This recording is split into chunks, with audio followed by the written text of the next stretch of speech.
Everyone, मैं नीलम तिवारी आप सभी का मैग्नेट ब्रेन्स में बहुत बहुत स्वागत करती हूँ। मैग्नेट ब्रेन्स एक ऐसा चैनल है जहां पर आपको किंडरगार्टन से लेकर 12th क्लास तक के सारे वीडियोस बिल्कुल फ्री अवेलेबल करवाए जाते हैं। जैसा कि लास्ट वीडियो में हमने आपको वर्ण विचार बताया। वर्ण विचार का मतलब जिसमें वर्ण क्या होते हैं, उनके प्रकार क्या होते हैं, स्वर व्यंजन समझाए, उत्पत्ति स्थान बताई उनकी, और उन स्वर व्यंजन भी कितने प्रकार के होते हैं, किस कहाँ से उनकी उत्पत्ति होती है, ये सारी चीजें हमने बताई आपको। इसके बाद अब हम चलते हैं, जबकि उसका वीडियो जब हम अंत कर रहे थे, लास्ट कर रहे थे, तब हमने कहा था कि वर्ग भी कैसे इनकी जो भाई ध्वनियां निकलती है, हमारे मुख से ध्वनि निकलती है, तो वो अलग अलग प्रकार से निकली है। कभी क कह रहे हैं, कभी च कह रहे हैं, कभी हर एक ध्वनि का अपना अलग अलग एक स्वर है, अलग अलग आवाज निकलती है। तो भाई जो ध्वनियां निकलती हैं कहाँ से निकलती हैं और कैसे उनके वो वर्णों से हमारी कैसे संबंधित होती हैं और वर्णों के उच्चारण स्थान कौन से होते हैं, इसको अब हम इस वीडियो में पढ़ने वाले हैं। तो उच्चारण स्थान का मतलब क्या होता है कि वर्णों का उच्चारण करते समय जिह्वा और मुख के जिस भाग को स्पर्श करती है, कौन? वायु। मुख के जिस भाग को स्पर्श करके वायु बाहर निकलती है, कह रहे हैं, अथवा वर्ण, जब हम कोई भी उच्चारण का, कोई भी वर्ण का उच्चारण करें, वर्ण ना करें, हम बोल ही रहे हैं ना, बोल रहे हैं, तो आप देखिए कितने वाक्य पे वाक्य बोलते जा रहे हैं। वाक्य में शब्द बोल रहे हैं, शब्दों में अक्षर जुड़े हुए हैं, और वो हर एक अक्षर जब हमारे मुख से निकल रहा है तो वो हमारे मुख को और हमारी जीभ को, यानी हमारे मुंह में क्या हमारी जीभ होती है, इन दोनों को स्पर्श करते हुए वायु निकल रही है। और वो वायु निकलते समय जिन स्थानों को स्पर्श करती हुई निकलेगी, जहां से टकराकर निकलेगी, वहां से एक नई ध्वनि निकलती है। जैसे कि अब, और जहां से वो टकरा के निकली उसी को उसका उच्चारण स्थान, उत्पत्ति स्थान मान लिया जाता है। जैसे गंगा हिमालय से निकलती है, बाकी होते हुए तो वो कहीं से भी जाए, वो पहले शुरुआत में उत्तराखंड में भी होगी, फिर हमारी हरिद्वार में भी आती है, फिर बनारस में भी होती है, फिर होते हुए कलकत्ता भी पहुंचती है, फिर समुद्र में चली जाती है। इस प्रकार से भाई स्थान तो बहुत मिले, लेकिन उसकी उत्पत्ति कहाँ से हुई? हिमालय से। ये तो नहीं कहेंगे ना कि गंगा कहाँ से, हरिद्वार से निकल रही, ऐसा तो नहीं कहेंगे, गुजर रही है। ऐसी वायु हमारे अलग अलग स्थानों से निकल रही, लेकिन एक पर्टिकुलर स्थान से कहेंगे, एक जो मूल स्थान से, जहां से जब वो टकराती है और उससे जो ध्वनि निकलती है, उस ध्वनि को ही उस वर्ण का उच्चारण स्थान मान लिया जाता है। अब ऐसे हम इस चित्र के माध्यम से आपको इसको समझा देते हैं, ठीक है। तो सबसे पहले, जैसे कि आपको पता होगा कि व्यंजन वर्ण जरा हम यहां लिख लेते हैं। ये हो गया हमारा क, ख, ग, घ। इस प्रकार से ये एक हमारा पहली वर्ग का पहला अक्षर हो गया। पहले वर्ग के 5 अक्षर हो गए। इसके वर्ग हमारा चा वर्ग आता है, फिर टा वर्ग आता है, फिर ता वर्ग आता है, फिर हमारा पा वर्ग आता है। उसके बाद क्या आता है? य, र, ल, व। फिर आते हैं तीनों श, श, स और ह। फिर इसके बाद छत्रज्ञ, वो हमारे संयुक्त हैं, लेकिन मूल व्यंजन हमारे ये हो गए। स्वर देखा जाए तो स्वर कहाँ से निकलते हैं? स्वर अ, फिर आ, फिर ई, फिर ई, उ, ऊ, ठीक है, ए, आई, ओ और औ, ठीक है। और यहाँ पे अंग अहा भी लिख ही लेते हैं। ये हो गया और ये हो गया हमारा अह, ठीक है। तो ये हो गए स्वर और ये व्यंजन। जब इनको हम बोलते हैं, हम इसमें क, ख, ग, घ वर्ग लिख दें, तब समझ जाएंगे आप कि क वर्ग का मतलब क के साथ में आने वाले 5 अक्षर, क, ख, ग, घ, इंग, च, छ, ज, झ, यहाँ टा, ठा, डा, ढ वर्ग लिख देते हैं यहाँ पर, ठीक है। का वर्ग, चा वर्ग, टा वर्ग, ता वर्ग और हमारा पा वर्ग, ठीक है। ये हो गया। अब इनकी ध्वनियां जब देखेंगे, सबकी अलग ध्वनि क्यों निकलती है?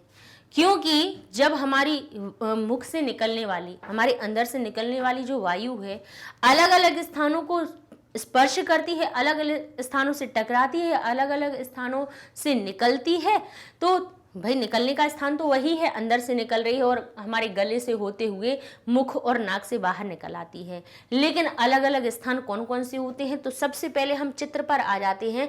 तो पहला, अगर अंदर से वायु निकल रही है तो उसका पहला स्पर्श का स्थान आता है कंठ, हमारा गला। क्या होता है? कंठ। पहले हम स्थानों को समझेंगे, उसके बाद फिर मुख के, ये जो मुख के ऊपर ये हमारी जीभ है, ये क्या है? हमारी जीभ है, ठीक है। अब जीभ के ऊपर जो पूरा एक हमारे पास दिखता है, सरफेस होता है जो हमारा, उसको क्या कहते हैं? वो भाग दो भागों में बटा होता है।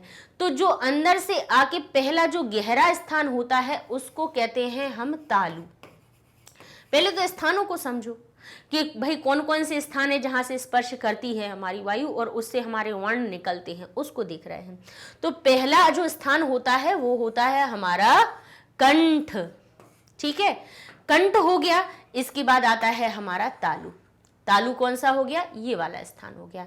इसके बाद ये जो दांत है, दांत और तालु के बीच में जो उठा हुआ हिस्सा होता है, जिसको स्पर्श करें तो हमें ऐसा लगता है जैसे नसें नसें उसमें दिख रही हूं। ऐसा स्पर्श कीजिए जरा अपनी जीभ को, दिख रहा है? उसको कहते हैं मूर्धा। क्या कहते हैं उसको?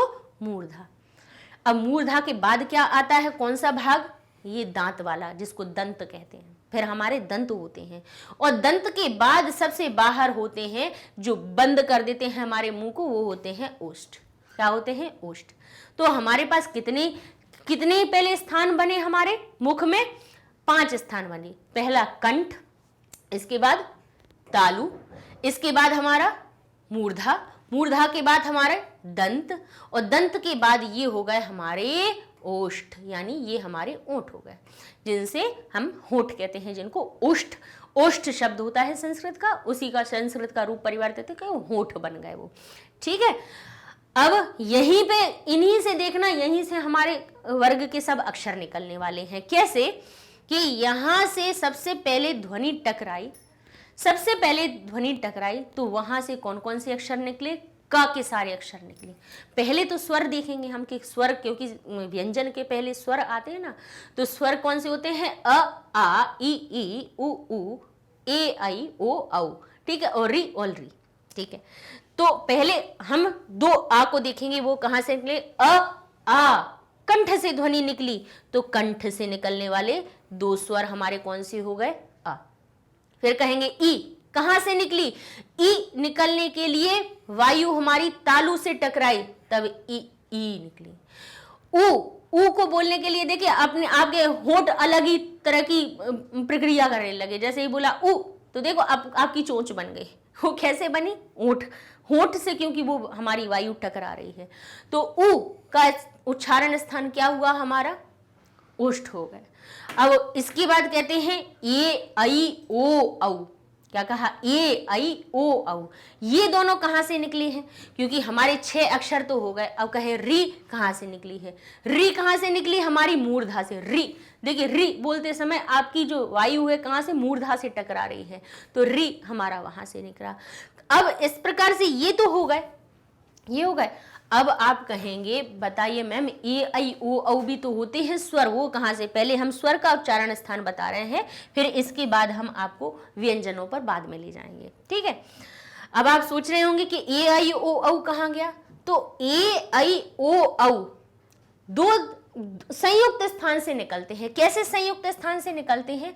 कि कंठ के ध्वनि के साथ साथ में जब जो हमारी वायु है किससे? तालु से टकराती है। कंठ और तालु जब साथ में मिलते हैं, कंठ से मतलब जो ध्वनि निकलने वाली है वो कहां से निकलेगी? एक तो निकलेगी कंठ से, कंठ से स्पर्श करेगी वायु, और कंठ के साथ में जब तालु से करती है तब हमारे जो स्वर हैं वो निकलते हैं ए और आई, ए और आई, ठीक है। अब ये ए और आई हो गया। अब इसके बाद देखते हैं हम कि ओ, औ कहां से निकला? तो ओ को बोलने में बताइए अंदर से ध्वनि भी, हमारी जो वायु है अंदर से भी निकल रही है और साथ में हमारे होंठ भी हरकत कर रहे हैं, अर्थात ये भी 2 जगह से निकला। कहां कहां से निकले? कंठ से और ओष्ठ से। तो हम यहां पे लिख देते हैं, इसको समझिएगा। कंठ से इसको ऊपर लिख देते हैं, यहाँ लिख लेते हैं, यहाँ थोड़ा सी हमारे पास स्पेस भी है। अब ये होंठ हो गए हमारे, होंठ और कंठ से जब ध्वनि साथ में निकली तब हमारे पास में बना ओ और औ, ओ और औ। देखिए ओ बोला, औ बोला, अपने आप आपके होंठों ने उनका आकार बदल दिया। तो घनी जो ध्वनि थी वो कंठ से भी निकली और साथ साथ में होंठों से भी टकराई, उनने भी प्रक्रिया की अपनी। इसीलिए इनको क्या कहा गया कि ये जो ओ औ हैं वो हमारे कहां से निकले हैं, कंठ और ओष्ठ से।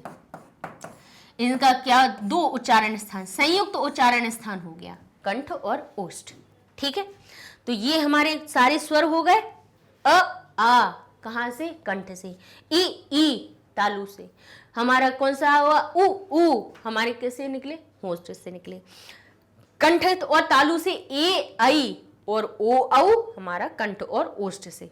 ठीक है, इतनी हो गए। अब जबकि स्वर हो गए तो अब हम उच्चारण स्थान देखेंगे अपने, कहां से, हमारे व्यंजनों पर चलते हैं। व्यंजन चलने के लिए व्यंजन का पहला वर्ग आता है क वर्ग। क वर्ग क्यों आता है, क्योंकि ध्वनि सबसे पहले कंठ से टकराती है, इसलिए क ख ग घ सबसे पहले हम व्यंजनों में लिखते हैं, क्योंकि ध्वनि का पहला नंबर का स्थान हमारा कंठ होता है और कंठ से निकलने वाली ध्वनि हमारी कौन सी होती है, क होती है। इसीलिए स्वरों में भी आ को पहले रखा जाता है और व्यंजनों में भी क को पहले रखा जाता है। ठीक है, तो ये हमारे हो गए का वर्ग के सारे अक्षर, यानी क, ख, ग, घ और इंग। इंगा को छोड़ देते हैं, इंगा हमारे नासिका में आ जाएगा। क ख ग घ ये अक्षर हमारे कौन से हो गए, सारे कंठ से हो गए। इसके बाद कौन सा हिस्सा आया दूसरे नंबर का, तालु। तालु से निकले सारे चावर्ग। इसीलिए देखो कि पहले वर्ग जब बनाते हैं व्यंजन के तो पहली लाइन का वर्ग की आती है, दूसरी लाइन फिर हमारी चा वर्ग की आती है, च छ ज झ, क्योंकि दूसरे नंबर के स्थान से निकल रही है। ठीक है, दूसरे नंबर के तालु से ये चा वर्ग की अक्षर निकलते हैं, इसीलिए इसको तालव्य भी कहते हैं, तालु से स्पर्श होने वाले।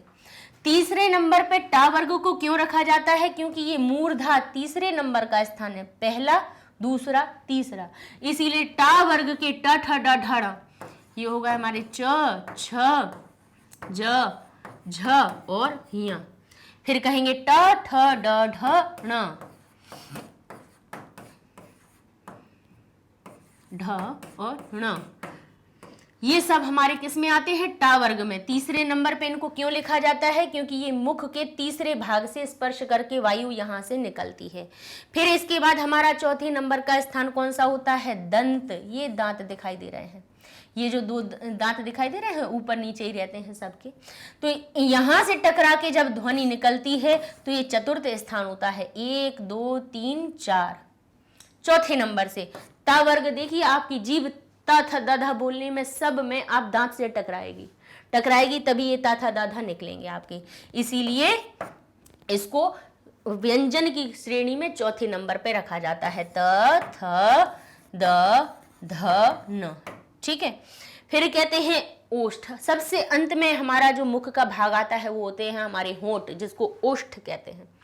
तो कौन कौन से निकलते हैं, प फ, तो ये हमारा पांचवा स्थान हो गया, फिफ्थ नंबर, पांचवें स्थान कौन सा हुआ, ओष्ठ।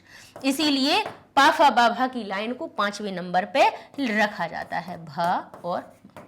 ठीक है, ये आपके हो गए, ये हमारे व्यंजन हो गए। अब बिना वर्ग वाले अक्षर कौन कौन से रह गए। अब बिना वर्ग वाले, जैसे ये तो 5 तो वर्ग हमने कौन से बता दिए, का वर्ग हो गया, चा वर्ग हो गया, टा वर्ग हो गया, ता वर्ग हो गया, पा वर्ग हो गया, कचट तप हो गए। अब इसके बाद के व्यंजन कौन कौन से बचे, कहा य र ल व। तो पहले इनको देख, तो पहला कौन सा, य जो हमारा है कहां से निकलता है, तालु से, य तालु से स्पर्श करती है वायु।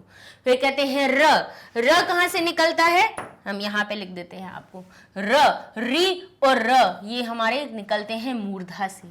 इसके बाद कहते हैं ल, य र ल कहां से निकलता है, दांत से। देखिए टकराई ध्वनि की नहीं, ल बोलिए, कहां से टकराई, जीभ हमारी कहां टकराई, दांत से टकराई, यानी दंतव्य हो गया, ल। री और ल ये हमारे कहां से, दंत से निकले। फिर कहते हैं य र ल व, व कहां से निकलता है? व निकलता है दो संयुक्त जगह से। कहां से? व कंठ से भी निकलती है और ओष्ठ से भी निकलती है, तो व हमारा ओष्ठ वाला वर्ग हो जाएगा व। ठीक है, तो वो हमारा कहां से निकला? ओष्ठ से। ओष्ठ से ही निकलता है। ठीक है, ये वा हो गया, यार अलावा हो गए। और इसमें जो हमारी ध्वनि है वो अंतस्था यानी अंदर से भी निकलती है, इसलिए इसको कंठ ओष्ठ के अंदर भी रख दिया जाता है। तो ये हमारा वा हो गया। ठीक है, आगे चलते हैं। अब हम इन्हीं वर्गों को, अब इसके बाद बचे तीनों सा, यार अलावा हो गए। इसके बाद क्या बचा हमारा? श बचे तीनों। अब श की भी ध्वनि अलग अलग निकलती है। कैसे? कि पहला आता है तालु, तालु से निकलने वाला होता है हमारा शीटी वाला श, श तालव्य, तालु से निकलने वाला श। फिर दूसरा श। अच्छा, ये जो पा वाला श होता है ना, पा जैसा बनाया जाने वाले षटकोण का श होता है, इसको बोलने की ध्वनि का भी उच्चारण सब नहीं अच्छे से बोलते हैं, जबकि इसका जो कहा जाए कि इसका शुद्ध उच्चारण कब निकलता है, इसको शीटी जैसा ही बोल देते हैं, शाह बोल देते हैं, लेकिन शाह नहीं होता है। इसको एक तो मूर्धा से मिलना चाहिए। मूर्धा यानी ये जो हमारा स्थान है, इसके पास में ले जाके अपनी जो जीवा है उसको बिल्कुल टर्न कर लीजिए। टर्न कर ली, टर्न करने के बाद फिर बोलिए श।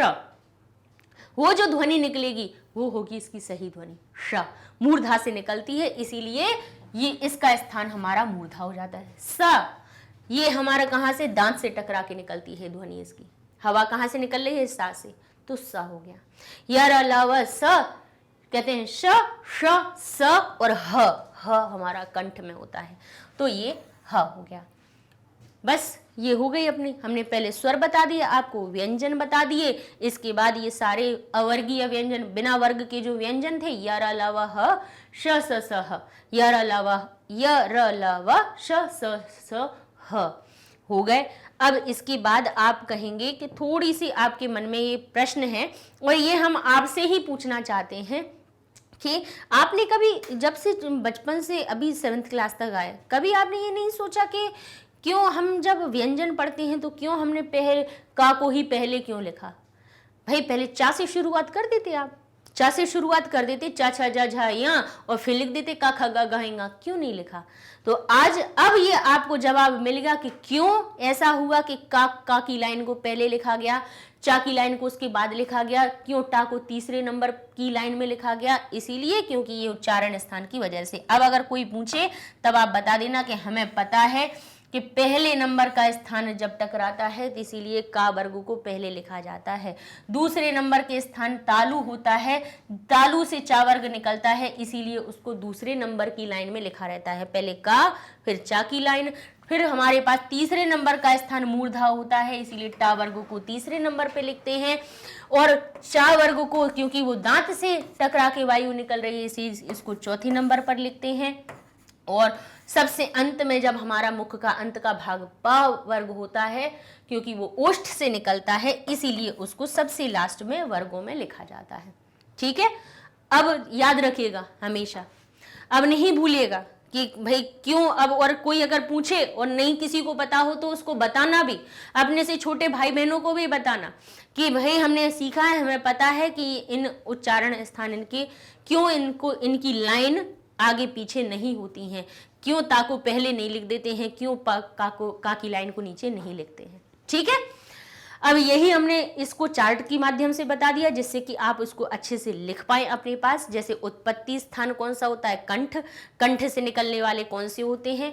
पहले स्वर जो होते हैं अ आ, इसीलिए तो देखो आ को भी पहले लिखा जाता है। स्वरों में भी देखो लाइन में अ पहले आएगा, ई बाद में आएगा, ऊ बाद में आएगा, इन्हीं के उच्चारण स्थान की वजह से।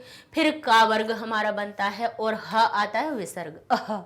अह भी हमारा कंठ से ही आता है, और कंठ से जिनकी ध्वनियां निकलती हैं इसीलिए उनको कह दिया जाता है वर्ण नाम संज्ञा, उनको संज्ञा कह दी जाती है। उनका नाम क्या कह दिया जाता है? इन अक्षरों को कह दिया जाता है कंठव्य। क्या कह देते हैं इनको? कंठव्य, क्योंकि ये कंठ से निकल रहे हैं। इसके बाद तालु से कौन निकलते हैं? ई दोनों निकलती हैं, च छ जा झा की पूरी लाइन निकलती है, य और श, ये सब कहां से निकलते हैं? तालु से, इसीलिए इनको तालव्य भी कहते हैं। इसके बाद दोनों री हो गई, ट ठ ड ढ ण हो गया, और र और श, ये दोनों ही, ये सब कहाँ से, र बोलिए, मूर्धा से टकरा रही है जीभ के, नहीं, मूर्धा से निकला, मूर्धन्य कहेंगे इसको। फिर कहेंगे री, जो हमारा होता है री, ल, तथ, दध, न, स, ये सब दांत से टकरा कर निकलते हैं, इसलिए इनको दंतव्य कहते हैं। इन वर्णों को क्या कहा जाता है, दंतव्य। ओष्ठ से कौन से निकलते हैं, हमारा उ, प, फ, ब, भ, म, इसलिए इनको ओष्ठ से निकल रहे हैं, इसलिए इनको ओष्ठ्य वर्ण कहा जाता है। फिर कहते हैं, फिर फिर कहते हैं इंग, य, ण, न, म, सबकी ध्वनि नासिका से निकल रही है, इसको, इनको नासिक्य कहते हैं। साथ साथ में नासिका के साथ में ये तो रहेगा ही, ऐसा नहीं समझिएगा कि कंठ से ध्वनि या इंगा की नहीं निकलती है। कंठ और नासिका दोनों से ही का के मेल से यहाँ की ध्वनि निकलती है। या तालु और नासिका, ये सभी हमारे कैसे हैं, नासिक वर्ण हो जाते हैं। ठीक है, अब कहते हैं ए, ऐ, ओ, औ बचे थे कहाँ से निकले, कंठ और तालु से। ओ, औ कहाँ से निकला, हमारा कंठ और ओष्ठ से, ओ और औ। अच्छा, व कहाँ से निकला, व में जो ध्वनि है वो हमारी अंतस्था तो होती है, अंदर से तो निकलती ही है, लेकिन दांत और ओष्ठ, दंत ओष्ठ कह देते हैं, क्योंकि दांत और ओष्ठ की पहले जो वायु है दांत से टकराती है, फिर ओंठ से, ओंठ में उनमें प्रक्रिया होती है, व निकलता है। तो वह कहाँ से निकला, हमारा दंत और ओष्ठ से। और जो अंग अनुस्वार अकेला बचा था वो कहाँ से होता है, अनुस्वार, जिसकी उच्चारण स्थान नासिका होता है। तो इस प्रकार से हमने आपको ये उच्चारण स्थान बता दिए। अच्छा, अगले वीडियो में, नेक्स्ट वीडियो में हम आपको क्या सिखाने वाले हैं, जैसे कि ये हमारा क बना हुआ है ना, क, ख, ग, घ, ये हमारे कैसे वर्ण, हमें वैसे तो देखिए हमें जो वर्णमाला होती है उसमें कैसा दिखाई देता है, ये पूर्ण रूप में दिखाई देता है, ये जो हमारा क है पूर्ण दिखाई देता है, लेकिन यहाँ पर आप देख रहे हो सभी में हलंत लगा हुआ है, अर्थात जो ध्वनियां निकल रही हैं वो कैसी है, आधी है। मतलब व्यंजन वैसे हमारा आधा होता है, लेकिन मूल रूप में तो वो आधा होता है, लेकिन जब उसकी ध्वनि निकाली जाती है तो वो अ के संयोग से ही निकलती है उच्चारण में। तो ये जो क है वो आया कहाँ से, इस क में जब हमारे पास अ मिल गया तब ये हमारे पास सामने क आया, तो इसी को कहते हैं, मतलब अब ये एक अकेला क हमारा दो क और अ दो वर्णों से मिलकर बना, इसी को हम वर्ण संयोजन करते हैं, जिसको कि अब हम अपने अगली वीडियो में हम आपको समझाएंगे। वर्ण का संयोजन कैसा किया जाता है और वर्ण का विच्छेदन कैसे किया जाता है, ये अब अगली वीडियो में हम सीखने वाले हैं। तो बने रहिएगा इसी के साथ में, क्योंकि पहले में हमने वर्ण विन्यास में आपको वर्ण सिखाए कि वर्ण क्या होते हैं, प्रकार क्या होते हैं, उत्पत्ति उनकी क्या हुई है। इसके दूसरे वीडियो में हमने आपको उच्चारण स्थान बता दिया। अब तीसरे वीडियो में हम आपको वर्ण का संयोजन और विच्छेदन समझा देंगे, जिससे कि वर्णों से संबंधित सारी चीजें आपकी डाउट पूरे क्लियर हो जाएंगे। अच्छा, ये सारे वीडियोस आपको हमारी मैग्नेट ब्रेन्स वेबसाइट पे आसानी से मिल जाएंगे। करना क्या है, गूगल टैब पे जाइए, लिखिए magnetbrains.com, इंटर करते हैं, वेबसाइट पेज ओपन हो जाता है। यहाँ पे आप जिस क्लास को सिलेक्ट करेंगे वही आप उसी के सब्जेक्ट्स आपके सामने आ जाएंगे। आप क्लास 8th को सिलेक्ट करेंगे तो 8th क्लास के आ जाएंगे, 7th को करेंगे तो 7th की लिस्ट आपके सामने आ जाएगी। संस्कृत पे क्लिक करेंगे, संस्कृत का पेज ओपन हो जाएगा। अच्छा, चैप्टर वाइज वीडियोस मिल जाएंगे। अभी जैसे आपका जो पहला चैप्टर वर्ण विन्यास चल रहा है, इसके अगर 3 वीडियोस जो बन रहे हैं तो यहाँ पे उसकी 3 लेक्चर्स लिख जाएंगे, जिसमें आपने वर्ण विन्यास पढ़ लिया, वर्ण विच्छेदन पढ़ना है या उच्चारण स्थान पढ़ना है, तो आप जिस वीडियो पे क्लिक करेंगे वही आपके सामने ओपन हो जाएगा। तो इस तरह से ढूंढने में आसानी हो जाएगी। और सबसे अच्छी बात यह है कि आपको ये पता रहेगा कि एक हमारे इस टॉपिक में कौन कौन सी चीज़ें हैं, या हमें एक चैप्टर में क्या क्या चीज़ों को पढ़ना है। तो बने रहिए मैग्नेट ब्रेन्स के साथ में, पढ़ते रहिए, सीखते रहिए संस्कृत। तब तक के लिए धन्यवाद।